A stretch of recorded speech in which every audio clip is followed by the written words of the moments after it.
네, 안녕하세요. 저번 시간에 이어서 이번 시간에도 조금 어려운 지문을 가지고 본인이 문장 구조를 전부 다 파악할 수 있는 점인지 한번 판단해 보세요. 자, 그럼 보이시는 이 지문을 차분히 한번 읽어보세요. 화면 정지하시고 읽어보시기 바랍니다.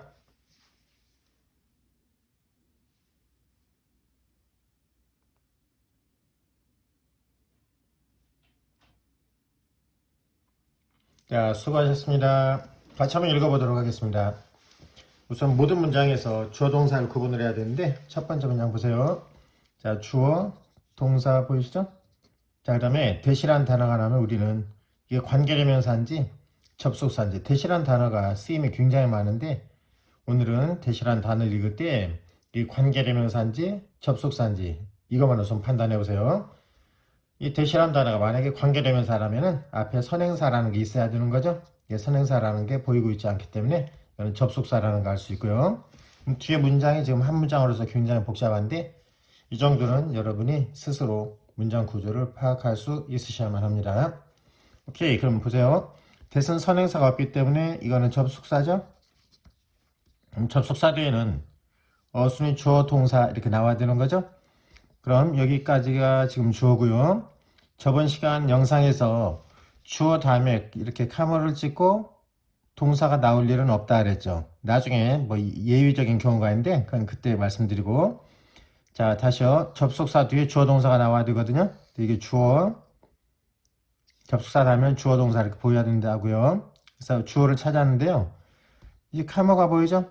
주어 다음에 카머 찍고 동사를 쓰지는 않는다고요. 그러면은 저번 시간에 동사가 보일 때까지 묶어보시라 그랬죠. 여기까지 묶어봤더니 동사 안 보이죠? 또 묶었어요. 어디까지요? 여기까지 묶어봤어요. 그랬더니 동사 처음 보이시죠? 후각이라는 것은 the sense of smell, 후각을 지금 얘기하는 거죠. 후각이라는 것은 우선 여기 놓고 한번 보세요. 후각이라는 것은 is 뒤를 쭉 우선 여기까지 보시면은 여기서부터 쭉 이렇게 읽어보시고 이 안에는 어떤 문장 구조가 있구나 이걸 판단하셔야 돼요. 눈에 보이셔야 된다는 얘기예요. 자, 어떤 구조가 보이세요? 저는 이런 구조가 보이네요. as 이런 구문이죠. 우리 이렇게 as 이런 구문 많이 보셨죠? 이런 as 구문을 여러분 해석하실 때는 두 번째 as 이렇게 앞에 나누고 앞에 as 싹 지워보세요. 그리고 여기까지 내용이 정말 중요한 내용인 거예요. 이 뒷 내용보다 옆 내용이 중요하다고요. 그래서 여러분이 일반 시험을 보실 때 as 구문을 아셨으면 앞에만 정확하게 캐치하고 가셔도 문제 없을 거예요. 다음 이 문장을 해석해 볼게요. 후각이라는 것은 is, as 보이시죠? 이렇게 잘라서 앞에 as 이렇게 지우고 읽어보시라고요. 후각이라는 것은 is keen, 굉장히 예리합니다. in little children, 아이들에게 있어서 후각은 굉장히 예민하다고 나는 믿습니다. 이 얘기를 하려고 하는 거죠. 그 다음에 as, 이 두 번째는 뭐뭐만큼이나 이런 얘기죠. as in, 이 in은 지금 in 이거하고 지금 똑같은 이런 자리네요.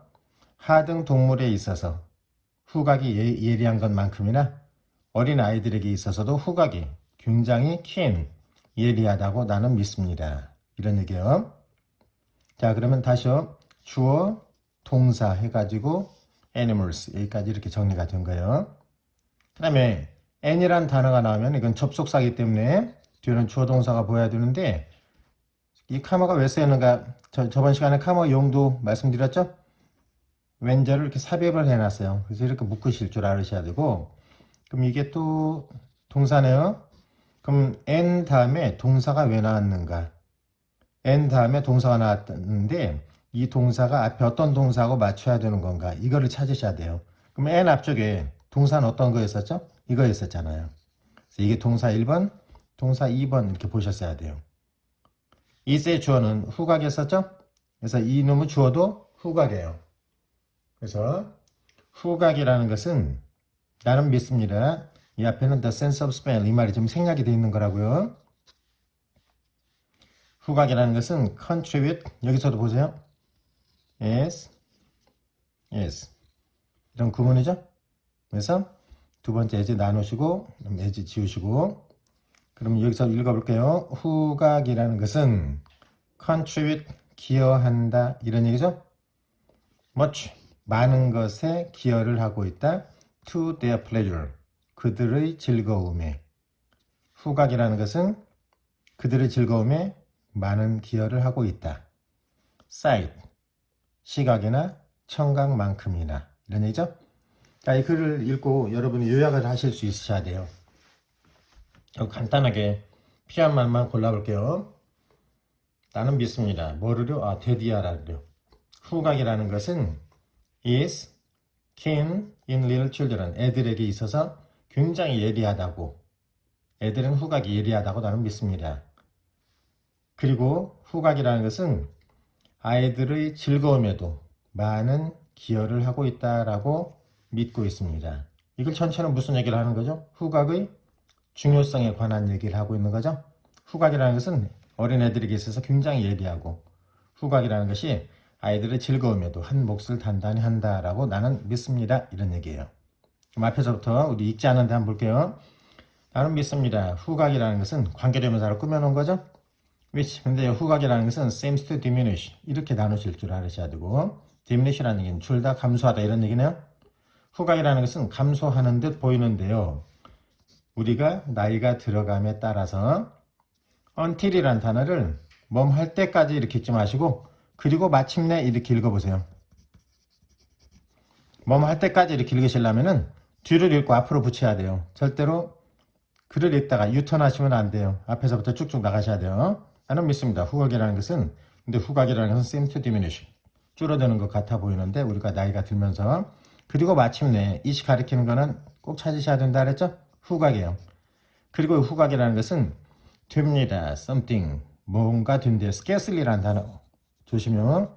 거의 부정의미를 가진 거죠. 어떤 것이 되는데, 그런 것은요, what are being called sense, 후각이라고 불릴 만한 가치가 없는 것, 이렇게 해석하셨어야 돼요. 이해가셨어요? 다시 보세요. 나는 믿습니다.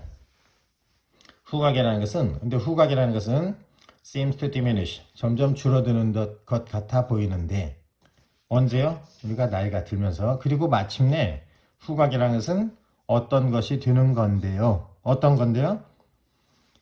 감각이라고 불릴 만한 가치가, 부정이라고요, 거의 없는 것이 돼버리는데요. 후각이 좀 무뎌진다는 얘기겠죠? 후각은 우리가 나이 들면서 점점 감소하고, 마침내 후각이라는 것은 감각이라고 불릴 만한 가치가 없는 어떤 것이 된다, 무뎌진다는 얘기죠.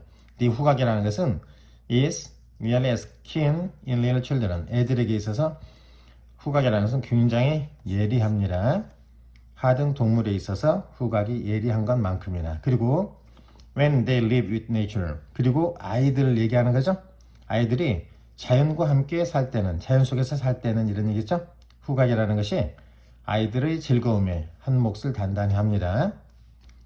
시각이나 청각이 아이들의 즐거움에 한 몫을 단단하게 하는 것만큼이나요, 이런 얘기예요.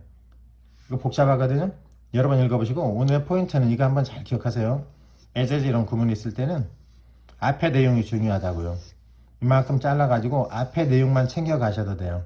여기서 as 보이셨죠? as 후각이라는 것은 어린 아이들에게 있어서 굉장히 예리합니다, 이 말이요. 그 다음에 후각이라는 것은 아이들의 즐거움에 많은 기여를 합니다. 앞에 내용 as 구문이죠. 앞쪽만 좀. 후각은 아이들에 있어서 예리하고, 후각은 자연에서 아이들이 살게 될 때 후각은 아이들의 즐거움에 한 몫을 단단히 합니다 라고 나는 믿는다, 이런 얘기예요. 여러분, 제가 좀 같이 해석해 보신 거 여러분 차분히 다시 한번 해보세요. 이 정도는 본인이 문장 구조 잘 파악하실 수 있으셔야 되거든요. 자기 한번 직접 한번 꼭 해보시고요. 모르시는 거, 문장 구조 이해 안 가시는 거 있으면은 저한테 댓글 달아주시면은 제가 친절하게 쉽게 알려드릴게요. 자, 오늘도 수고하셨고, 개인적으로 볼 때는 무지개를 잡는 방법은 없습니다. 성실하게 반복, 노력, 이게 성적 올릴 수 있는 방법이죠. 무지개를 잡으러 평생 쫓아다니다가 무지개는 잡을 수 없잖아요. 그죠? 그래가지고 실패하는 학생들을 제가 지금까지 많이 봐왔거든요. 항상 성실하게 반복적으로 노력하셔야 튼튼한 영어 실력을 다지실 수 있습니다. 오늘도 수고하셨고요. 끝까지 시청해 주셔서 대단히 감사합니다. 다음 시간에 뵙도록 하겠습니다. 고맙습니다.